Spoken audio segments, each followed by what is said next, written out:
We are live. There we go. With that delay. But like we promised, man, we got another celebrity in the building. You feel me? We got Mr. Real Rinehart, aka Chill, one of the biggest men behind the scene. You know what I'm saying? And he here to talk to us today. How you doing today, sir? Whopper dapper like a Burger King Whopper, never whack like a Big Mac. You did? Proper, well, I know that's proper right. dapper like a Burger King Whopper. Okay. I like that. I'm gonna have to use that. Mm-hmm. Yeah. You see, look I like see a he good fits time. right in, huh? Yeah, you look like a good time. You got your colorful. You know what I'm saying. Your energy is uplifting. I appreciate it. Thank you for being so patient. Yes, thank you. We appreciate you. It's all love. It's all love, man. We here. I know that's right. So, let's start off with some of your upbringing. So, could you tell us about how it was growing up in Chicago?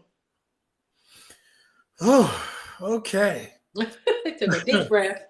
I'm from the Wild Hundreds. They call it the Wild Hundreds, Morgan Park.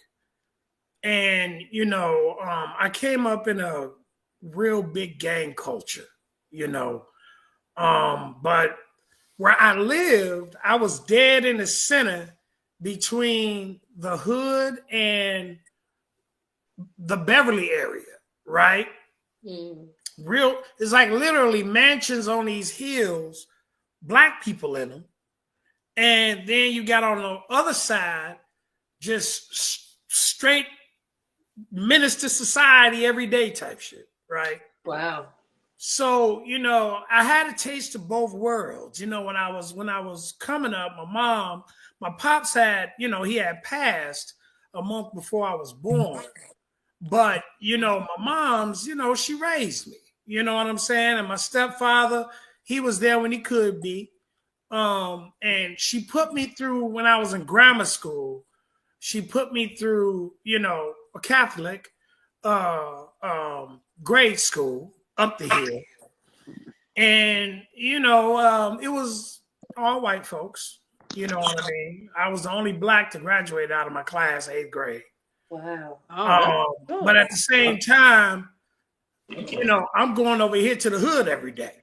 But I'm going to school up there. And nobody tripped on me not going to their schools or nothing like that because, I was me. I fit in. Right. But when high school came, she tried to keep me in the Catholic schools, but the school closed down. So my sophomore year, I ended up going to the school called Hirsch, which was one of the worst schools at that time on the south side of Chicago, a public school. Very, very gang oriented, And to be honest with you, we keep it a buck on this show, right? Yes, absolutely. Yes, so, I was a part of it anyway. Mm-hmm. Yeah. And, but I was smart. I was smart. I knew how to move. I knew how to stay low. I was never really into showing off jewelry, cars, all that. I didn't want that attention, And, when I spent about 2 months in that school before I had to leave because it was going down every day. Wow. Every day. Okay. it went down. So I ended up going to this other public school called Hubbard. It went down there too, but my mama wasn't about to keep switching me from school to school, Right. So I ended up, coming up. I graduated. I was constantly in and out of trouble, but I graduated and went off, went to school, went to the Marines, did quite a few things in the Marine Corps. I was a sniper scout, a hand-to-hand combat instructor.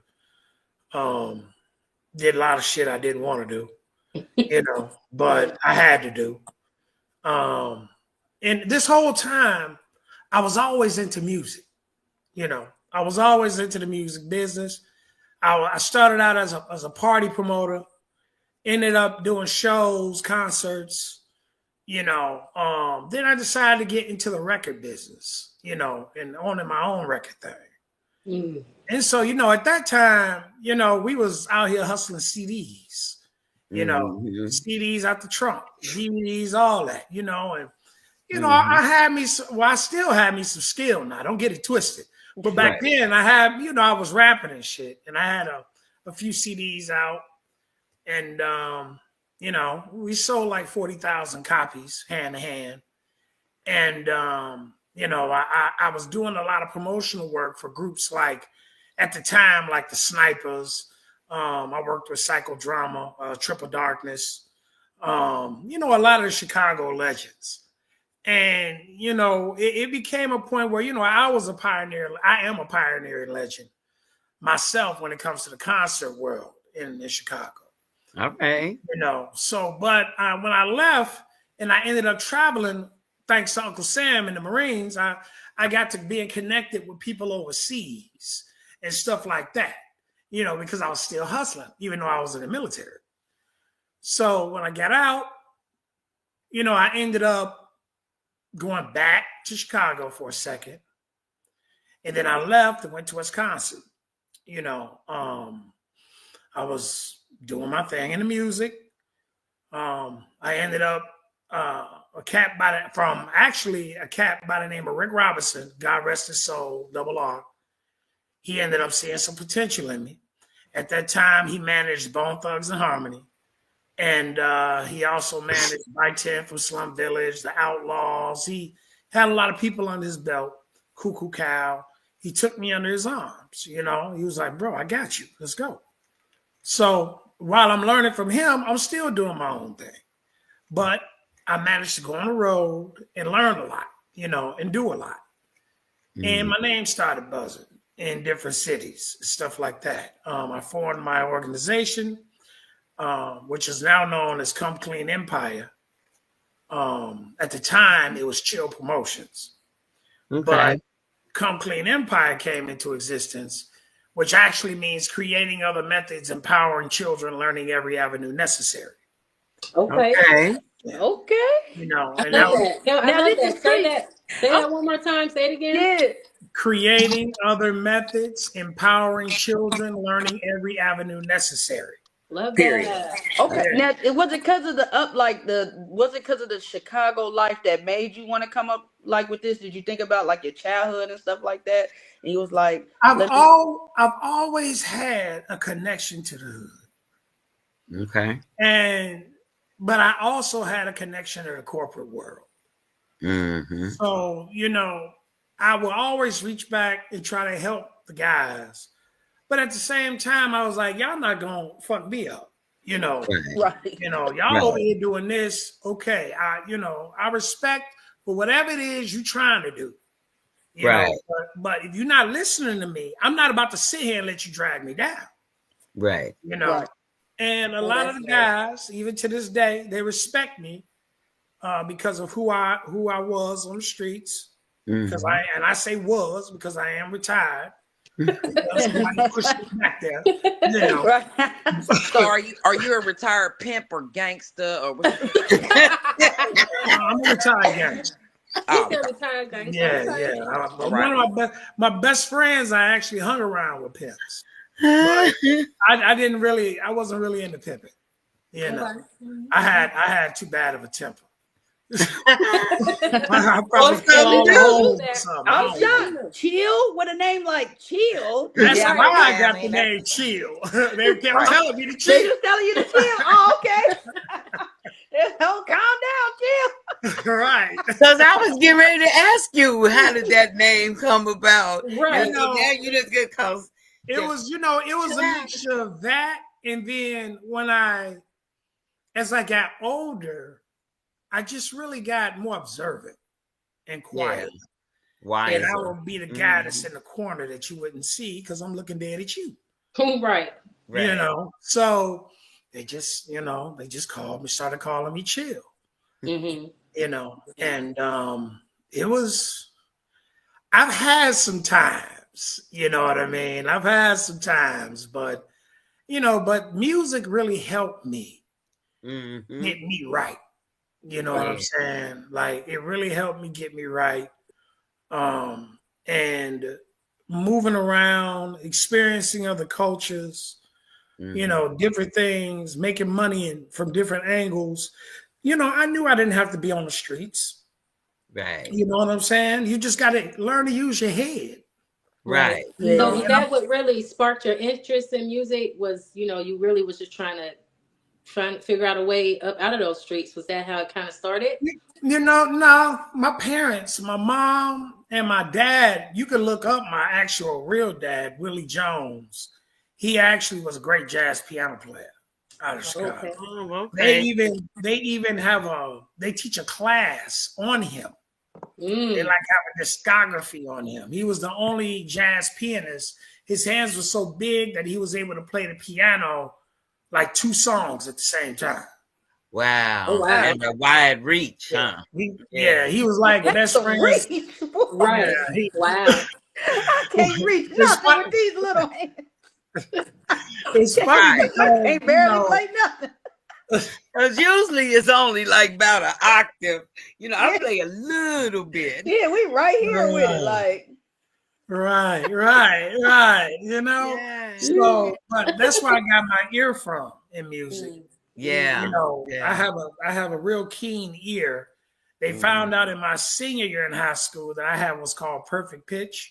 Okay. Yeah. So with that in combination of, I used to sing. So, I have 3 state championships in singing. You know what I'm saying? A lot of people don't know that. Okay. Well, go ahead and sing some for us then. I mean, how did I know? How did I know that you was gonna say that? I mean, out there. Because that's what people always do when they hear you can sing. Right. But okay, I will do something. Let me think. All right. Always and forever, each moment with you, it's just like a dream to me that somehow came true. Woo! Now, why did it have to be Heat Wave? I used to sing with Heat Wave. Oh yeah, we used to go to Lakeshore Drive, me and a few of the guys, and we would just sing. That's how we caught all the women. We would just sing. Nice. Yeah, I did 2 European tours with them. Me and my sister, we were the only female backup singers for Heat Wave. Dig that. Yes. And when you said that, I'm like, oh shit. How many times I haven't heard that? Aunt B was about to join in. Look, Aunt B was about to say, go ahead, Aunt B. Show them what you got, Aunt B. Oh wow, that's amazing though. Yeah. See, we connected. Connected. I might know you. There you go. I might know you. but as fast forwarding, as time went on, the company expanded. We ended up being in 34 markets across the country, street teams in these markets and all of that. And I was working, we would get contracts from these labels. We would start promoting the artists and stuff. So, after a while, it wore down. It wears down on your body. And that's why I'm big on telling people to take care of themselves. You know what I'm saying? So one day, I'm sitting there and, I didn't feel right. You know what I'm saying? And I was driving and, I'm driving and, my wife, she's sitting on the side of me and I'm driving and I feel my whole left side of my body go numb. Oh, wow. It just went numb, and I'm like, what's going on? You get kind of like, what the fuck? You know what I'm saying? So I tell my wife, I say, hit OnStar and go to the nearest hospital. Something ain't right with me. And before I know it, my body was like literally like froze the whole left side, and I couldn't move. Oh, wow.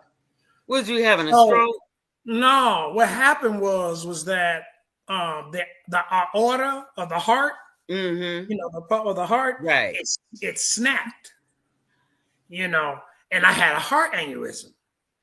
So when I got there, the doctors was like, they like didn't even finish taking my blood. Once he saw my blood pressure, it was like 200 and something over 180 something.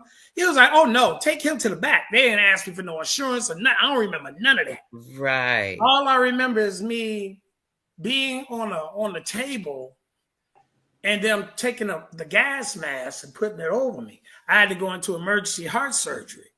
Wow. So they didn't see, like they didn't. I don't know if y'all can see that or not, but right here. Okay. They had to go in immediately, and they figured out that they didn't have the tools there to fix it. Oh, wow. So they had to med flight me all the way to a hospital, and that was about 50 miles away. So I get there, and I'm under all this time. So, I had an actual life after death experience during that time. And it was crazy, you know what I'm saying? And before I knew it, I woke up, and the first thing I'm saying is I gotta get, because I had a concert to do.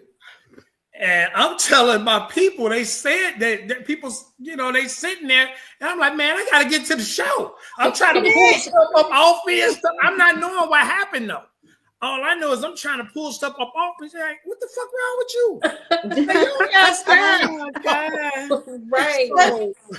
So we still laugh about that to this day, but that's a true musician. We always trying to make it to the show. Hey, but not even a year and a half later. Wow. Not even. I catch COVID, right? At that time, I was dealing with Jay Prince. I was working with him and some other cats out of Chicago. I was helping them form Rap A Lot Midwest. And, we was traveling so much and doing so much. And next thing you know, it's like, I'm at the crib, not knowing I got COVID, right? Mm-hmm. And I'm sitting there, and the next thing you know, my wife said, I just didn't respond. She was calling me, I didn't respond. And I stopped breathing. My lungs collapsed. So I stopped breathing altogether. She called an ambulance. The police get here first. They come in, and she tell dude, I got COVID. He run out. He meet the ambulance, and he stays outside with the ambulance for like 5 minutes. And I'm inside, not breathing. Dying. Wow. Right. Wow. So he come in, and I'm going off of what my wife was telling me what was going on. And I go and we go to the hospital, but they said that they couldn't get me breathing inside my crib. They had to take me in the ambulance and use the stuff that was in the ambulance to get me breathing again. But when they got me to the hospital, they said that I was cool for about like 2-3 hours.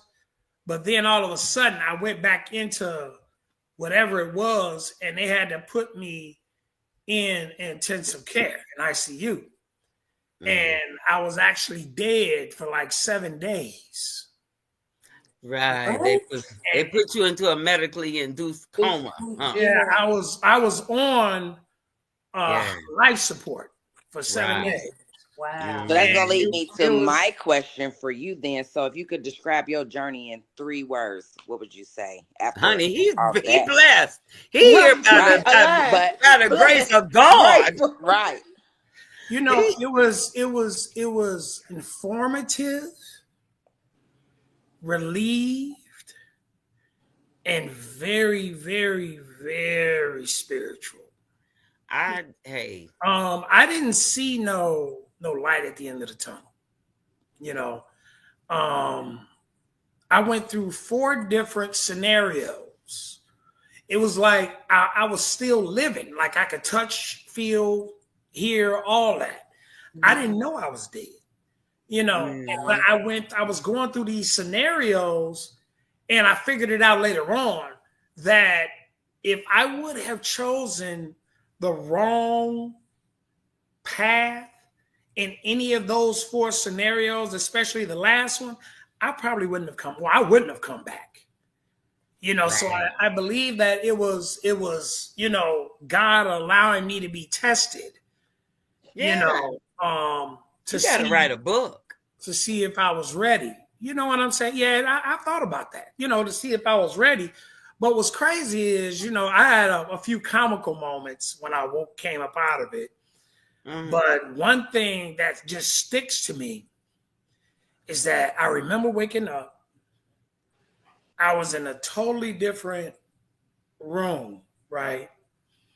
And when I woke up, I saw spiders, big, huge spiders crawling. And they were crawling around me, like everywhere, right?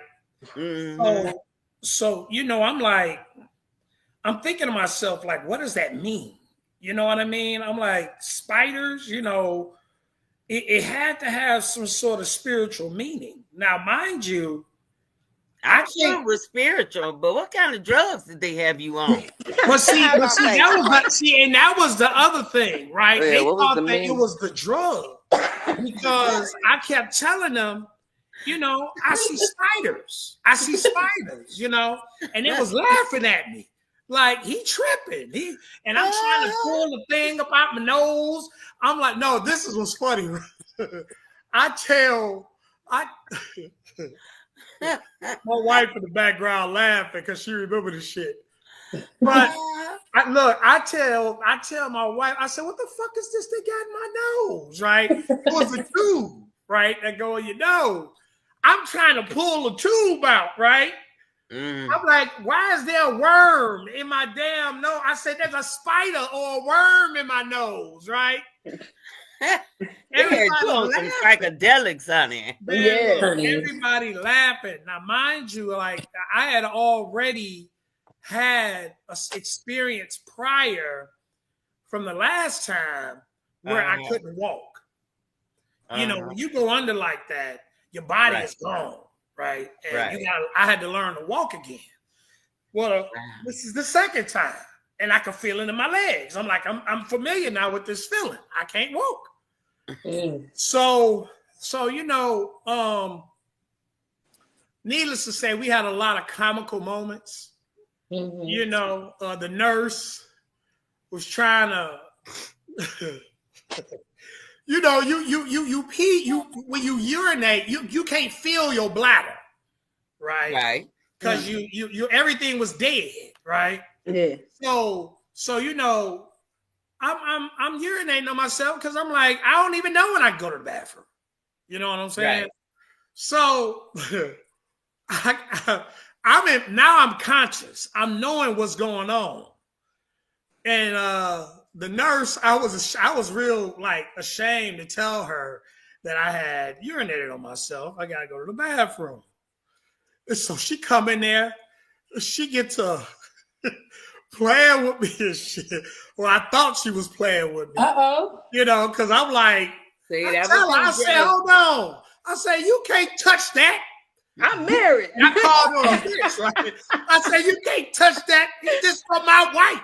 He only could touch that, right? And she tripping. Like, oh my God. She started laughing, but I'm dead ass, right? I'm like, what the hell? You know what I'm saying? You can't touch this.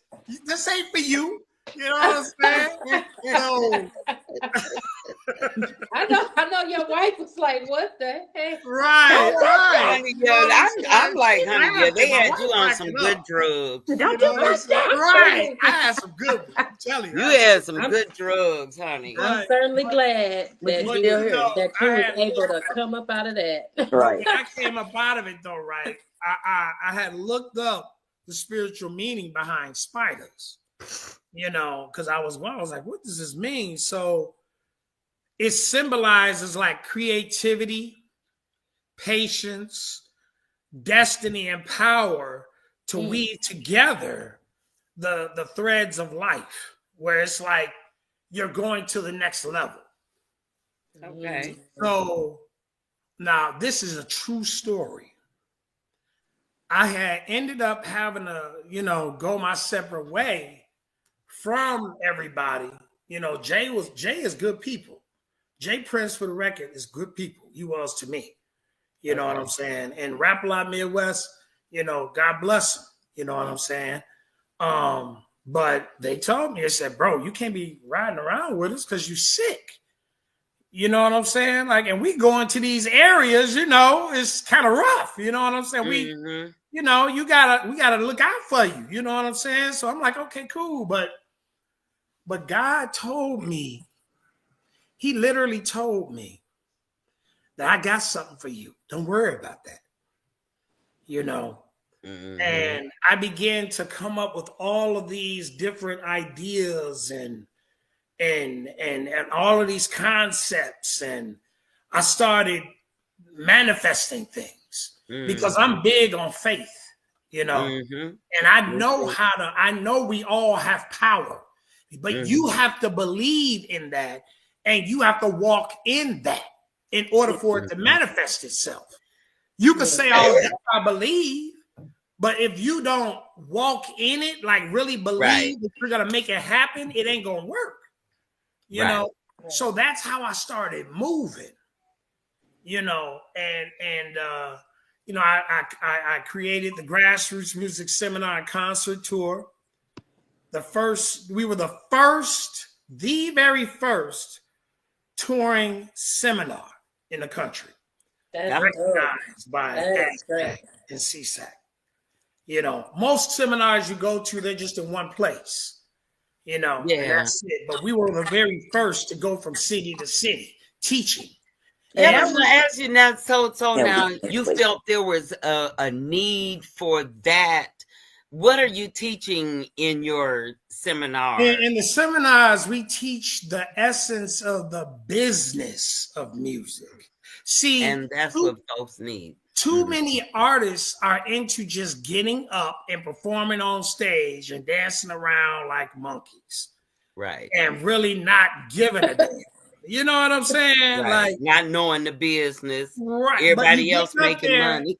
And you getting up there, right? And you're not realizing that you are a commodity. And you're supposed to be getting paid. Right. If you knew the business, you would be getting paid. Whether the promoter was paying you or not, you would still be getting paid. But if you don't know the business, you don't get paid. So when people tell me that they're independent, I ask them, well, if you're independent, do you rely on somebody else to do something for you to make something happen in your business? Well, yeah. Well, then you're not independent. Right. Let's keep it a buck. Like, are you making money in what you're doing? Well, no, I'm getting there. We're going to get there. And then it's a hobby. It's not a business. And there's a big difference. Now, when you start teaching them and instructing them on what copyrights are, what publishing is, what types of publishing is out there, how many different ways to get paid as an artist. Everybody, when I hear people complain about how much they're getting paid from streaming, an artist complain about that, that lets me know that you don't know shit about the business. Because there are over 18 different ways for an artist to get paid from one song. Could you name a few of them for those who may not know? Could you name a few? Of course, you got the streaming. Then you got sync licensing, music licensing, where you can get your music placed on these actual platforms for the movies. Okay, the stuff that you hear in movies, all of that. You'll get an upfront placement, plus you can get royalties on the back end if you negotiate right. Your merchandise when you're going out and you're moving around. your music. You're promoting your music. You can put merchandise out there pushing the brand of that record. You see what I'm saying? Right. And get paid off of that. You know, you got. Oh, this was my favorite. When an artist takes the record, okay, and they place the record in on the radio, right?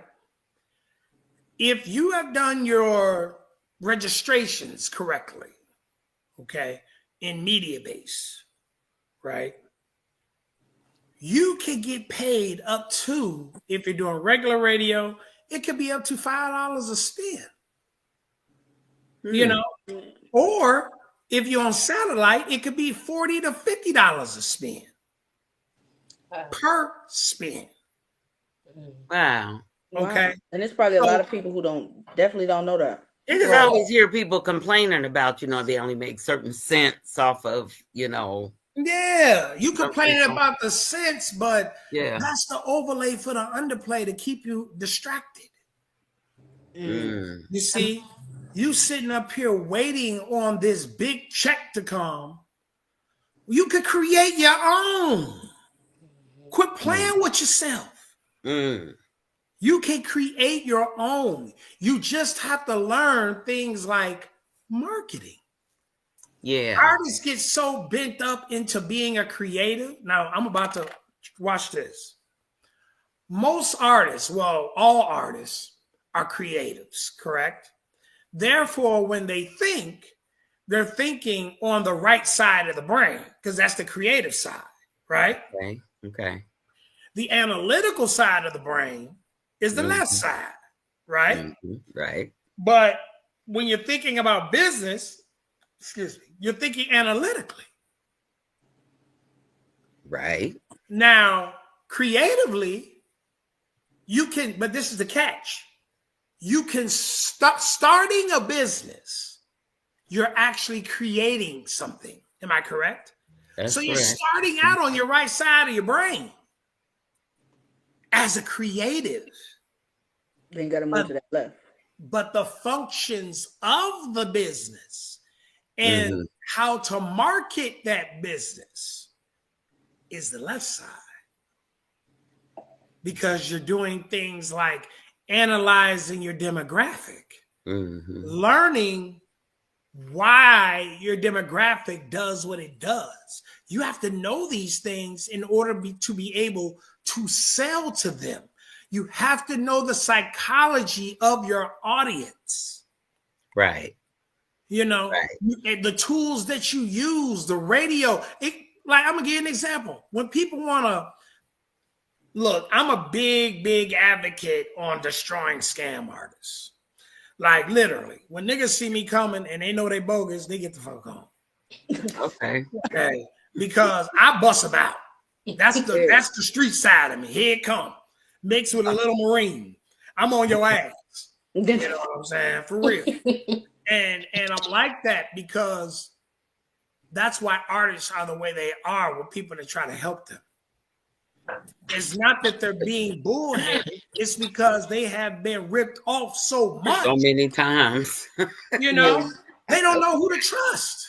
Right. So can you blame them? Right. I understand. But then if they don't listen, how will they ever learn? Right. And they can also learn on your conference call. Make sure y'all tune in. I learned a lot on your conference call, okay? And I was thank you. Look, I wasn't even expecting you to. Remember, I told you I was on my route, so I wasn't even really expecting for you to have me chime in. I was just like, I'm just listening. Right. Yeah, he was asking me questions, y'all. I'm like, how'd you feel about? I'm like, I like. So tell us about your conference call. When does it happen? And I have what's called the Come Clean Industry Conference Call, where I have some of the biggest radio personalities, DJs, promoters, PR, marketing folks. Like, if you're influencers, if you're in the business, you come on the call, right? And the whole purpose behind the call is to get your music to be heard by these influencers, different people. If they like it, some of them pick it up. you know, and they put you on their radio show or whatever. A lot of people come from my call and they went on to do bigger things, you know, and that's a great thing, you know. But we give them that platform, that launching pad. And then we turn around and we have what's called the grassroots music seminar section, which is where we teach them.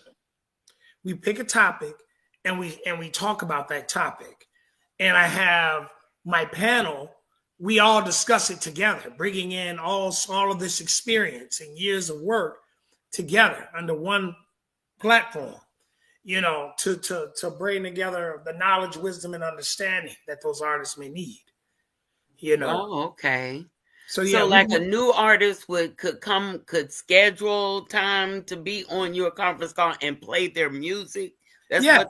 Oh, yeah. Okay. Yeah. Oh, that's dope. You know, they can come on and they can and I only charge $50. Okay. You know, $50 for one song, 75 for two.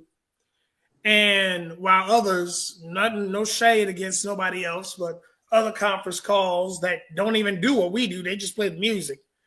But they charge like $500-$600. Wow. You know, okay. But and shout out to you because remember I told you I was gonna contact Juno Boy and Miss Cox, and we have an interview in March coming up. Yeah. Thank you. There you go. Told you I was on it. I was on it. There you go. There you go. You know, and my whole thing is stuff like that. Appreciate it. Just like that. That's what it's about. If we don't network together, right, as down here where we at, the powers that be will continue to reign over us. This is why they don't like me up there. You know, we got a distribution company. We have these outlets for artists. You know, now, you know, I'm a board member of one of the largest festivals in the country. So I'm able to take these artists and put them on these stages where it's 100,000 people and they're able to get heard. You know, I can break an artist and I don't need your stinking playlists. Okay. You know, I can go and put them right up there. And now we're taking this on the road. Where, you know, last year we had in Jacksonville, Florida, we had about 100,000, 107,000 people there. This year, we're having it in a designated island right off of Savannah, right outside of Savannah, Georgia. And it's going to be retarded. We got Big Boogie headlining. And, you know, we got a few. Look, all y'all smiling down. Y'all like y'all's a Big Boogie. I mean, down there. We ready. All you got to do is just I'm just waiting on the invite. Yeah, you need us to be at. Look, I'm gonna tell you. We looking though at taking this around the country. You know, we already locked in Galveston, Texas. We got Myrtle Beach on board, Virginia Beach on board, Long Beach on board. You know, we're looking at doing 11 locations. It's gonna be, you know, it's gonna be ridiculous. You know. Then, you know, we got the Hype magazine. You know, I'm a senior music editor for Hype magazine. Right. Yeah. That's a question I want to ask. How did you even come about that? How did you get that position? That gig? Yeah. Well, this is a funny story. All right. So you got to write a book. This is how God works. So I'm doing the grassroots tour. Initially, it was just me. You know, I'm funding everything. I didn't have no sponsors. Not financial sponsors. Can you be our sponsor? Huh? Can you sponsor us? Right in the middle of the interview. Can you sponsor us? We trying to hear how you got the position at Hype. That's funny. But I do want to answer. This is Hood Talk. It stands for helping others overcome doubt. That's right. It's Hood Talk. But we all from the hood. Right? So, you know, I had all of these different people that were close, you know, to me, and some that I was getting to know. I had everybody from Universal to Wu-Tang to I mean, everybody. Hype, Atlantic Records. We had everybody. No Limit Records.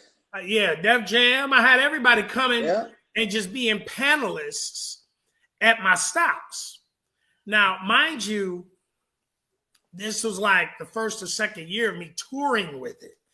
And I couldn't get a sponsor, like a financial sponsor to help me. So I came out of pocket. Now, disclaimer, I lost about $130,000 that year, doing that. But I gained millions of dollars in connections. And I didn't made that money back at least 10 times, since then. So, but going back to it, my girl, Just Jay, who's the owner of the Hype magazine, the founder and owner, I had her as one of my panelists, and she was going around the country with me. And she saw how, even though I wasn't making money, I was still making sure that everybody on that tour was straight. I didn't care what the hell happened. I mean, when we was in Indiana, there was 3 tornadoes. So we had to cancel it. But guess what? Everybody still got what they had coming. Oh, okay. I made sure. I'm a man of principle and integrity. So if I tell you I'm going to do something, I'm going to do it. If I don't and you got God on your side. Exactly. So towards the end of the tour,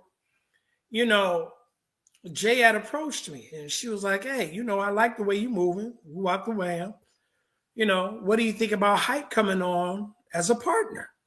I said, hell yeah. Let's do it. You think I'm going to turn down the #1 urban magazine in the country? Right. Man, look, let's do this. So we got to working together. And she saw how, I guess she said, she saw how selfless I was. I was just about helping the artists. It wasn't about the money with me, and so she was like, I don't normally do this, which she don't. But she was like, look, why don't you come on board Hype? For the first time, she put together a board and she included me in that board. And the rest is history. Like, I became the senior music editor. And with that comes a lot of responsibility, a lot of power, but a lot of responsibility.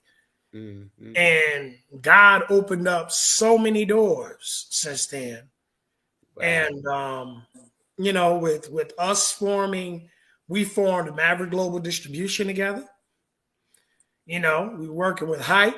Now we're the #1 independent music distributor in the country. Shout out to that. Come on now. Yeah, when you got people like Empire Universal talking about you in their meetings, you're doing something. Right. So, it's like the artists, they respect me because they see how I move, and I don't think I'm bigger than them. I'll be telling their ass, man, get your shit together, bro. Like I'll be trying to teach them shit. Mm-hmm. Instead of talking at them, I'm trying to teach them. Right. Now if you don't listen, that's your ass. I'm not no babysitter. Right. Because you grown, I'm grown. But if I can help you, I'm gonna help you. And people like Shamika, like that's my sister. Like shout out Shamika Bottom. That's my bottom line ministry. Yeah, and we've been tight as shit. You know what I'm saying? So it's like I'm just genuine people, man. Like, and I know what God, the mission that He put me on. Mm-hmm. I came back twice from the dead. And that's what I'm saying. Right. And that second time, when people turned their backs on me and thought I was done, now all of a sudden, within a few years later, I'm not only on top, but I'm up there with the big boys, and they're trying to learn from me. Right. Come on now, that's what I'm talking about. Don't count you out, count you in. And it ain't about what I did, though. It's about what God allowed me to do. Yeah. You see what I'm saying?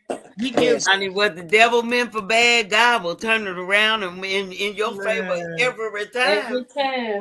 It's so crazy where, you know, in this business, everybody feel that they gotta have a gang of niggas with them when they move around because cats be on that bullshit, you know, and this and that. But when I move around, sometimes I have a few guys with me, and sometimes most of the time I'm by myself.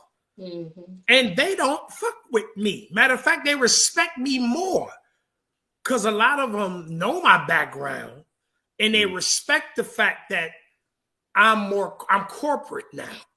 But I will get in your ass. He done made that clear. He keep it He said, don't make me unchill in this motherfucker. Don't make me So go all we got to do is pay you $50 for the conference call so he can pay the rent, y'all. Oh, okay, yeah, we got to send you pay the rent. We got to send him pay the rent so they can hear that on the call. Period. Yeah, we got a song. We got to let y'all hear for sure. So, you know, man, like I would, you know, matter of fact, let's bring y'all on the conference call. Bring y'all on the call, and y'all talk about the podcast and everything that y'all doing. Man, look, I'm down to help promote any way I can, man. Appreciate that. You know, I'm down to help promote, man, because I just like realness and genuineness. You know, and we real as we can be, honey. I done cussed out plenty of celebrities. I don't give two damns about that other shit. I'll be on the air.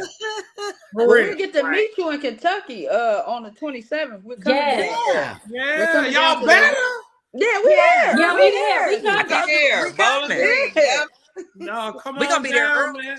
Look, we gonna have a blast. I can't wait. Me neither. We love blast. I can't wait. We definitely do. We love. Yeah, you know, and you know, we're filming each stop for TV. So if y'all see cameras and stuff, just know that. Period. That's what's for. We're gonna be camera ready. We used to the camera too. I want to ask a question. What would be some words of motivation you would give someone, especially like hearing your backstory and things like that? And you know what I'm saying, telling people how they need to get their business right when it comes, to being an artist. What would be some words of motivation you would give somebody in life? Study, learn, learn and pray. Know that knowledge is power. Yeah. But you pray for understanding. Right. I like that. Yeah. Anything that you learn, don't just go with it. Pray on it. Right. And watch how the Spirit will expand your understanding. You know, I mean, I'm not going to sit up here and say I'm holy art thou, but I'm a spiritual person. Yeah. I've been there and I have seen the other side. So you can't tell me ain't no God. You can't tell me, it ain't real and all of that. And it's like, I get deep with it because I'll tell a person, you keep up here telling me, but have you experienced it really? Mm-hmm. How you know you've experienced it? Or is it just your feelings? Right. There's a difference. Oh yeah. And I don't try to break nobody's belief, but I'm like, if you really believe, then you wouldn't doubt. Right. That's facts. That's big. Yeah, that don't go hand in hand. You're right. You can't say you got one or the other. Doubtful. Yeah. And you know what was crazy is we as humans, we doubt. I doubt sometimes. But I'm not gonna lie. Since I came up out of those situations, it's hard for me to doubt. It's real hard. Like I'll see something and I'll see it happening, but in the back of my head, I'm knowing there's a reason behind it. Right. Yes. It's when I look at stuff in the sense of this is a lesson. This is not something that's just happening to me to break me or break me down. Right. It's a lesson for me to learn because there's a bigger story coming down the line, and I need to be ready for it. Right. If you would have told me 2 years ago that where I would be right now in this business, I would have looked at you and said, "You crazy?" Mm-hmm. You know, but I'm here. You know, and I have a great team. Shout out my team. I couldn't do it without them. You know, God placed them around me to protect me. You know, because they are very protective of me. Shamika is extremely protective of me. You know, and all the other Jamila, the homeowner of Hype, all these people around me, you know, they are very protective of me because, you know, I'm protective of them. Mm-hmm. You know, I don't play. If I got you, if I say I got you, I got you. We going to war together. Yeah. Oh, that's right. You know, so I like that. That's and you can only get there after going through some really life-changing experiences. Yeah. You there. Yeah. You know, it's like you begin. I understand things. I believe for me, I understand things on a different level. On a different or something's level, happening, or something goes down, or something. People always tell me, "Why are you so calm about it?" I said, well, "Why am I gonna get mad about it? Why?" Yeah. If I get mad, if you see me get mad, it's a good ass reason. Can you see the comments, Chill? Nah, I can't see no comments. BT said, "I knew 2 years ago you were going to be the man. Thank you for the opportunities that you brought his way." Who was that? BG? VT Utmost. Oh, VT? Yeah. Oh, okay. Shout out VT, man. Appreciate you. Yeah. I was like, yeah. Yeah, so how can people get in contact with you? Like, what's your social sites, and how can they get on a conference call? Well, you can go and follow me on Instagram at Mr. Come Clean, at Mr. Come Clean. Or, you know, really that's the only way in which I don't really give my number out like that. Oh, okay. You know what I'm saying? I have a business. Please don't. It's gonna get hacked. Yeah, you know. That's why I don't give it out, because it already got hacked once before. but you know, it's you know, or you can follow me on Facebook, Rinehart Willie, WILLY. You know, it's a lot, man, that goes into this business. People say that this business is phony and fake and full of shit and this and that and that and this. It's only that way if you don't do your homework and are able to recognize the bullshit when it comes. Mm-hmm. And you do that through knowledge. You do that through knowing what the hell you talking about and doing. Right. Don't sit up here and, you know, our problem, I'm sitting up here just rambling away, but oh, we love talking. We a podcast. We like to learn. Right. You know, one thing at which it upsets me about our people is that we want to look like we the man, or that we in control, or that we know so much more than the other person, that we always pretend that, or give the perception that we bigger than what we are, and that we know more than everybody else in the room. Mm-hmm. And because of that, we end up being the dumbest in the room. Right. You know? Right. Black people strive to be rich. White people strive to be powerful. Right. Think about what I just said. Mm-hmm. When you're there's a difference. Yeah, it's a big difference. When you're powerful, money gonna come to you. Right. When you're rich and you try to go against somebody with power, you lose your money. Right. Oh, that brings me to a question. I gotta ask you, because you and I was that call. There you go, Chad. There you go. For the interview. Diddy, how you feel about the Diddy? I know you done work with him. I know you've been to some parties. Did you go to the party after? Why you put me on blast? Hey, for the record, he said, "Window baby oil on me." That really, you put that on me. No. Hey, if I receive a subpoena, I'm emailing your ass. I'm just saying that I don't, you in the industry. I just wanted to know how you felt. But I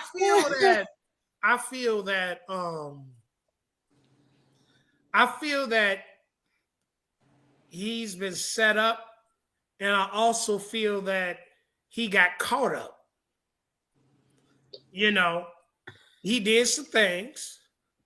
He got caught. But also I feel that he's a good example, though, of letting the power get to your common sense. Mm-hmm. Yeah.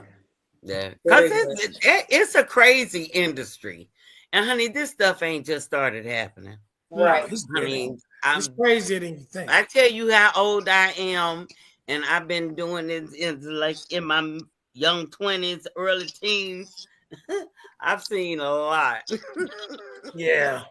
And it's a shame that most of this happens within. Well, I'll put it this way. I'm not going to say most of it happens. I'm going to say most of it is exposed through our urban music culture.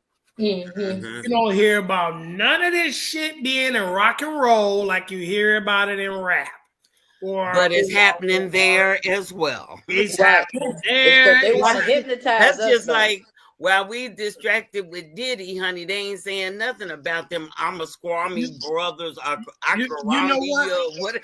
I'm going to address what Sleep just said. She said that they hypnotize you, right? Yes. What answer this? What are words? The very thing that we're speaking, right? Mm-hmm. The words, right? They're frequencies. It's a frequency that goes out, right? Mm-hmm.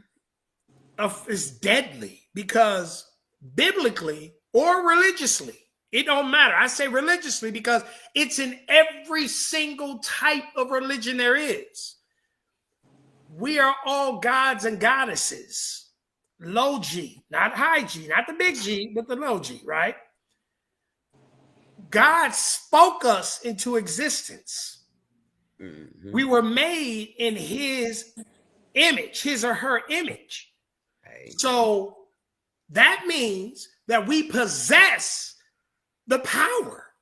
Right. Mm-hmm. We have, as humans, though, we have to learn to tap into that power. Right. Yep. Part of that power is called faith. Right. But when you have faith, because that's why it says that faith is the substance of things hoped for. So you're hoping for something, but the evidence of things not seen. Right. But when it says the evidence of things not seen or the conviction of things not seen, that key word, evidence or conviction, is you speaking it. Mm-hmm. Why? Because what did God do in the beginning? He spoke things into existence, right? Right. Yeah.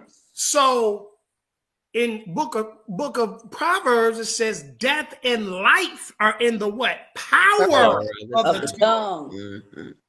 You see? So when you put all these things together, if you're repeating something over and over and over again, yes, it will put the mind in a trance. Yep. And it will manifest itself in your life. Right. That's why the powers that be have certain types of music placed in rotation. Yeah. In certain areas, in certain places. That frequency to go into the universe to constantly evolve itself into your personal manifestation. Mm-hmm. Right. That's like I said, what happened to the happy music? It's kind of like died down. They don't want people to dance anymore. They don't want people to be happy. Yeah, they rather have people think about booty hole brown. Right. Killing, guns, You and know? sex. That's all it is. Right. That's all it is now. And that's why so many people losing life. Like they don't care about life no more. They killing their Right. friends. It's a crazy time. Yeah, and I But mean, they we don't just think getting that though. started. We are just getting started because now it's planes. When the last time some damn planes crashed in your life? And they playing it. They just Right. They Every falling out day. the sky. Every Falling, day they crashing. But guess what? A few years ago, a psychic said that planes would start to fall from the sky. Honey, these prophecies, the biblical prophecies, was over 2,000 years ago, and the stuff is happening. Yeah. Come on now. Yeah. Trump trying to take Gaza. This ain't no like coincidence. I got a question over here too from the comments. First, I want to say T-Cups from Good Talk. She said, "Hey," because she wasn't able to be on the show today, but she wanted to say hello. Teacups. And then we got VT. He said, "Can I ask Chill a question? You said that you couldn't picture yourself in this position 2 years ago. So being where you are now, where do you see yourself at the end of the year, 2025?" As a motherfucking problem. I know that's right. He said as a problem. You need that on a shirt. As a motherfucking problem. As a motherfucking You got the coat to. Hey, that was the best answer. Straight up. You know? Like, I know where God is taking me. You know, and I know where I'm going. And y'all, I ain't even told y'all half the things that are coming. You know, and it's about to get crazy. It's about to get crazy. And I know them people gonna come for me. I know they watch it, but they forgot they trained me in the military. They trained me to be an expert in anti-surveillance. So I know when you're watching me. Yeah. Right. You know? Yeah. So while we got you on, how'd you feel about the Super Bowl? I thought it was a great game. I did too. Well, I forget love the it. game. About the halftime show. We too. talking My about the daughter was halftime. part of the You know what we're talking halftime about. show. She was I one won of a lot of money I'm in a that bingo game. fan, Now so you know we didn't mean the game. Yeah. Right. Well, she was I one won of a his ton of money dancers. on that game. That's a great game. Forget the No, game. but I think that, you know, we need to put our protective arms around Kendrick. Yeah. Like, this is a dangerous situation. Yeah. You know, that brother put his life on the line by doing that. Yeah. Yes. Sure. These people ain't playing out here. Just like, you know, I'm putting my life on the line for doing what I'm doing for these artists and all this other stuff. I'm doing this because I know how powerful music is. Music controls this earth. Okay?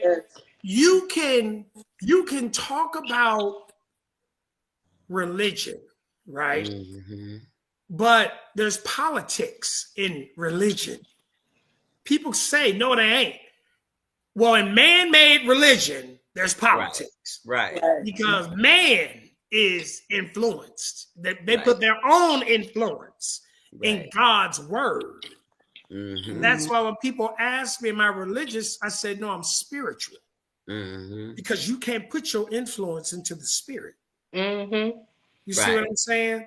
So, you know, we have to adjust to what's coming at us because it's coming at us from viewpoints that we've never seen before. We're not used to. And you have to meditate within yourself because that's where the real religion is. That's where God lies within you. Right. You know, you reach into yourself and you just, you know, you got to meditate at least once a day. Yes. You know, first thing in the morning. Everybody got their, you know, whatever they do. You know, motherfuckers smoke weed, motherfuckers do coke, motherfuckers do crack, whatever the fuck you do, right? When you doing it, meditate. Right. I hear you. Breathe. Meditate. Tune into your breathing. You got to meditate. Take that time. And we have that shroom tea in the morning. Man, meditate. tune into who you are. Yes. You know, because when you do that, you know, the You get spirit will answers. talk to you. Yeah. But it's up to you to know the difference between the good spirit and the bad spirit. Hello. Okay, real quick, VT had one more question. Can you tell upcoming artists the type of situations or people that they should avoid in the entertainment industry? And what was your highest barrier or hardest obstacle? People that talk too fast. Avoid them. People that talk so much that they don't hear what you're saying, or they don't listen to your questions. Mm-hmm. You know, just sit back and listen to them. They're going to tell you that they rip off artists. Uh-huh. But they're going to tell on themselves every single time. But you got to listen for it. You know, but the biggest obstacle that I have is getting independent artists to listen. They think they know everything, you know, but really y'all don't know shit. And they hate it when I tell it to them like that. But guess what? That's the only way you niggas gonna listen. Yeah. Because I'm not here to babysit you. I'm not here to be your friend. I'm here to teach you so that you can go out and actually meet and create a living. Not make a living, but create a living. Mm-hmm. There's a big difference. Yeah. You can't make a living and you ain't created the situation to be able to do it in. You know what I mean? Yeah. Now I got a question. Do you think like a lot of people don't listen, like take the advice nowadays because there's so many different outlets and avenues that they think that they can just do it themselves? So that's probably why they close their ear off to, you know what I'm saying, what you trying to teach. You know, back in the day, you had to. I think people don't listen because of their lack of understanding of how this works. Like that, along with the fact that they've listened to others that give them the illusion because they managed this dude over here or worked with this dude over here that they got their shit together and this and that. But in reality, they trying to get a quick dollar off of you. Like nowadays, the majors, the so-called quote unquote majors, and these managers of these big name artists and all this other shit, them niggas a bunch of hustlers. And they gonna hustle the shit out of you. Mm-hmm. They gonna get the biggest, most flyest chain that they can get, and they gonna make it seem like they got it all together. But nigga, you just got $100,000 chain on your neck, but you renting. What sense does that make, asshole? Right. No, it's backwards. You know what I'm saying? You're backwards. So they renting them, wearing them. I don't understand how an artist can get $1 million advance. Meaning I'm giving you $1 million. And and the label gonna pay for all of your studio time, marketing, everything. Yeah, they give you these deals, right? Everybody like, man, they gave me a 360 deal, blah, blah, blah, blah, blah. Are those bad deals? If you give me $1 million and you say, this your money, but we gonna put it all over here and this and that. But by the way, that's a loan, right. A compounded interest-bearing loan that you're gonna have to pay back 10 times. Right. You know, but the money's yours right now. That's what they forget about. But check it out though. Watch this. If they giving you $1 million, nigga, you shouldn't need nothing else because you got what you need if you know what you're doing. You should never be broke. All it takes is me to go and grab a couple of buildings. Now I have residual income coming in for the rest of my life because I'm renting them buildings out. And I'm building equity. Now my net worth just went up. Now I'm going to go over here and start me another business. All this with the $1 million you just gave me. Instead of me going to go get a Bentley. Right. Nigga, I'm going to get a Chevy.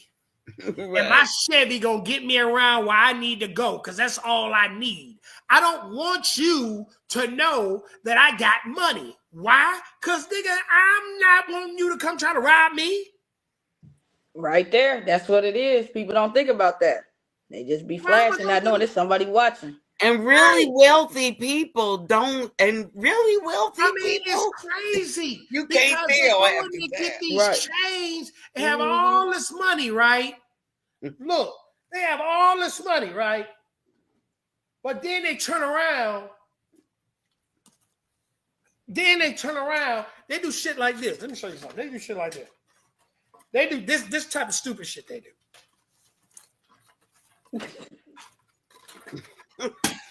Nigga, I'm balling. Nigga, I got it all. Nigga, what you gonna do, nigga? But going out 10,000. That's right. Look, then 2 days later. Right? Hold on. About 10 weeks later, they robbed me. I can't believe it. Like, nigga, believe it. You just showed them. I think they be doing that for insurance. They do that for insurance policy, you know. Wu-Tang Radio said, let me hold something. If they want to waste it on the chain, H.O.O.D.Talk will take it. Make sure y'all email us. Right. Go ahead and we'll take that $1 million. We know what to do with it. How to spend it. Oh, yeah. Business is going to get to go. We'll make you proud. Man, look, they be having these doggone chains. I be looking at them niggas like, and you want to come to me and ask us some money for studio time? But you got a 50,000 nigga, go pawn that chain. Right. And there go your budget. You feel me? Like, for real. That's why I don't wear jewelry like that. Right. I don't do none of that shit. I don't want to bring no attention to myself. Right. People don't even know who the fuck I am half the time. Look, that's crazy. Look, Wu-Tang Radio said, I know somebody locally in Dayton that did that and got robbed, shaking my head. You see what I'm saying? So it's like, man, it's the most dumbest thing there is to do. You know, you're not taking care of yourself or your people around you because you're too busy trying to make it seem like you the man. Right. Who gives a shit who's the man? Is the job getting done? Right. That's the thing. They On my team, you don't know who the man is. Think about right now. Right. Right. Just like on my team, you don't know who the man is. I mean, shit. People know that I do a lot of shit, but they know that because other people tell them that. It don't come out of my mouth. Yeah. So my big advice to artists is be humble and stay out the way. Amen. Stay out the way. Amen. Man, we done been chopping it up for almost an hour and a half now, man. This has been great. We done learned a whole bunch great interview. Very informative. Yeah, like I hope people go back and really listen and take in the things that you said, especially new up and coming artists that, you know what I'm saying, want to put themselves out there, whether they, you know what I'm saying, be independent or, you know what I'm saying, whatever they got going on. Just take the message in and learn. Like you said, it's all about learning. Knowledge is power. That's the only thing they can't take from you is your knowledge, man. So you need to know. Right. And he giving y'all the game right here, dropping them gems. Free game. Free game. You know what I'm saying? So definitely, if you're an artist, and make sure you get on them conference calls. Now, how would they go about getting on the conference call? You just actually you go ahead, just hit me up on either Rinehart Willie, Rinehart Willie, Willy on Facebook, or you hit me up on at Mr. Come Clean on Instagram. Either it will be myself or my assistant that will get back with you. Okay. And we can't wait to meet y'all in person. Yes. I'm looking forward to that. We'll be there. 27th. We'll be there early, so so we can turn up. I'm gonna be there the day before because I have a TV interview down there the day before. So I'll be down there the day before. Yeah. You know. We're gonna bring you some Moscato. Up with you. Do that. Do that. Bring me some Moscato. Moscato. Some Moscato. We got you on the Moscato. Bring me some Moscato. You know, I was a heavy Hennessy and Crown drinker at one time, but you know, I drink it every once in a while. But my wine, I love my damn wine. I said we got a wine guy down here, so we're gonna bring you some and see what you think about that, and then you can see how you feel about it. We appreciate this. We're gonna get up out of here. Okay. So this has been great. This has been great. Thank you so much. We appreciate you. Hey, I appreciate y'all too, man. I feel like I know artists that want to get on Maverick, go to www.maverickglobaldistribution.com. Okay. That's maverickglobaldistribution.com. Check us out. It's only $30 for the entire damn year. Unlimited uploads. Okay. And your conference call again, information. Every Wednesday. That's on Wednesdays, right? Every Wednesday. And if you want to get the link, you can go to Come Clean Conference Call on Instagram. Come Clean Conference Call. And the link is in the bio. I'll be on there this Wednesday for sure. I'll definitely be back. Yeah. He plays the game too, guys. So we got to be ready. Hey, y'all, we got to be on our shit because he play a game and give out shit. So. We on it. I'm being. Look, you already know, Bobby. You ain't already. So yeah, I was listening. I couldn't chime in as much, but I was listening, and that's what's up. I'm glad you enjoyed yourself. Definitely did. We thank you so much for this opportunity. For real, it means a lot. You know what I'm saying? Yeah. Thank you. Thank you. Thank you. And I thank you for the opportunity. It means a lot. No problem. No problem. We here. Yay! All right. Peace. All right, y'all. Be blessed.